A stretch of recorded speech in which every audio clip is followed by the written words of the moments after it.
নামাজ শুরু করার আগে তিনটি বাক্য পড়ুন, আল্লাহ তাআলার রহমতের দরজাগুলো আল্লাহ তাআলা খুলে দিবেন। ওই সময় আপনি আল্লাহর কাছে যা চাইবেন আল্লাহ রাব্বুল আলামিন কিন্তু তাই দিবেন। আপনার মনের সকল আশাগুলা আল্লাহ তাআলা পূরণ করে দিবেন। আল্লাহর পেয়ারা হাবিব সাল্লাল্লাহু আলাইহি ওয়াসাল্লাম নামাজের ইমামতির জন্য সামনে গেলেন, কিন্তু পিছন দিক থেকে একজন সাহাবী উচ্চ সুরে বাক্যগুলা বলতেছেন। আর আল্লাহ রাসূল নামাজ শেষ করার পরে জিজ্ঞেস করলেন, কে এই বাক্যগুলা পড়েছ? ওই সাহাবী হাত তুললেন।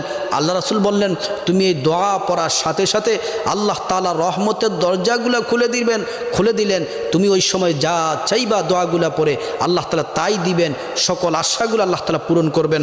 দোয়াটি হচ্ছে আল্লাহু আকবার কাবীরা ওয়ালহামদুলিল্লাহি কাসীরা ওয়া সুবহানাল্লাহি বুকরাতা ওয়া আসীলা। এই দোয়াটি পড়ার সাথে সাথে আল্লাহ তাআলা রহমতের দরজাগুলা খুলে দেন।